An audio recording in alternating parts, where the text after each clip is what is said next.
Salut tout le monde, c'est PrimeFX et on se retrouve aujourd'hui pour un nouveau tuto dans lequel je vais vous montrer comment actualiser automatiquement la page de son navigateur lorsque l'on sauvegarde son code sur Sublime Text.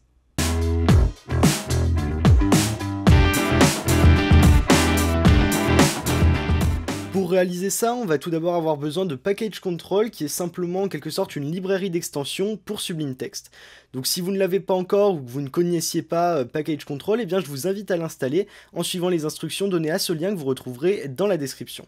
Bien sûr, si jamais vous ne savez pas trop comment vous y prendre, eh bien je peux vous référer également à cette vidéo qui s'affiche à votre écran et dont vous avez également le lien dans la description dans laquelle je montre en première partie comment installer justement Package Control.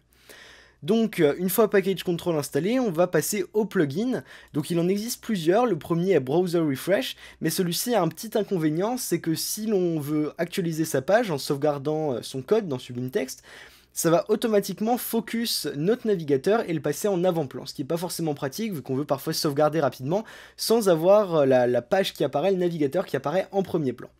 Du coup, j'en ai trouvé un autre qui s'appelle Live Reload et qui lui permet justement d'actualiser notre page, mais sans avoir à la mettre en avant-plan et à la focus automatiquement.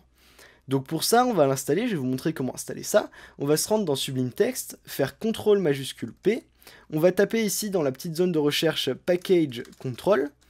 Et ici, on va chercher à Install Package pour installer des packs ou plutôt des extensions. Ensuite, on va venir taper dans la nouvelle petite fenêtre qui va apparaître Live Reload.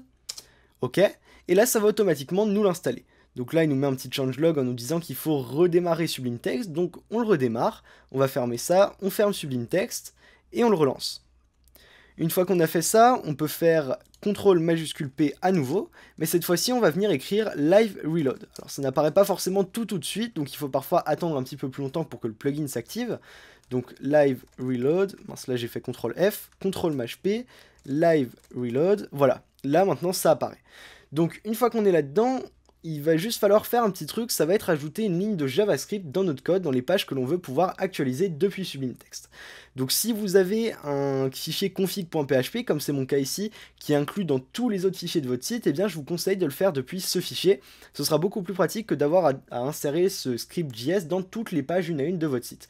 Surtout qu'une fois que votre site sera en ligne, il faudra pouvoir l'enlever assez rapidement. Donc, on va dans le fichier config, moi c'est celui-ci, et à cet endroit-là, on va bien cliquer ici, CTRL majuscule P, Live Reload, et on va faire Insert livereload.js script. Donc là, on a le script qui apparaît. Vu qu'on est en PHP, on va rajouter un petit écho, les guillemets, le point virgule, et ici, on va venir échapper ce que l'on veut échapper. Donc ce caractère à cet endroit-là en mettant un anti-slash, et celui-ci également. Donc là, ça va bien nous mettre notre script. Maintenant, vous allez voir que si je sauvegarde et que je mets ma page devant, je vais la laisser ici, ça va pas forcément actualiser. Ça veut dire que si j'écris echo salut, ça devrait afficher salut en haut de la page, ça ne l'affiche pas. Simplement parce que je ne passe pas par localhost directement, mais par 127.0.0.1, l'IP du localhost. Donc pour ça, on va simplement remplacer le localhost qui est ici par 127.0.0.1. Maintenant, si j'actualise, on va revenir hop, un petit peu en arrière.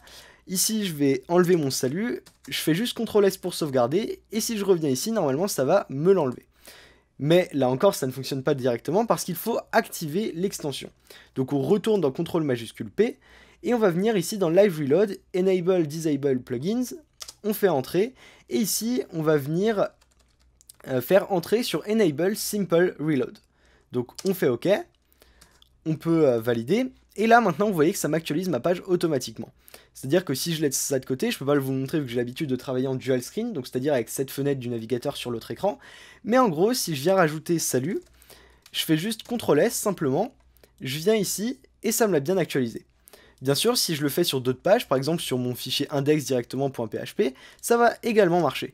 C'est-à-dire que si je mets à cet endroit-là echo coucou tout le monde, point virgule, j'enregistre. Et là, ça me met bien coucou tout le monde sans avoir à recharger la page. Donc bien sûr, c'est juste un petit truc, il y en a qui vont pas forcément trouver ça hyper pratique, mais quand on a l'habitude de sauvegarder assez souvent son code et qu'on veut pas avoir à retourner sur le navigateur, faire F5 ou CTRL R, retourner sur Sublime Text, ben surtout quand on travaille en dual screen, ça va être quelque chose de très intéressant vu que ça va nous permettre d'enregistrer notre code et d'avoir une prévisualisation directement sur l'écran d'à côté. Donc c'est pour ça que je trouve que ce plugin est assez intéressant et que je voulais vous le partager et vous montrer comment l'installer.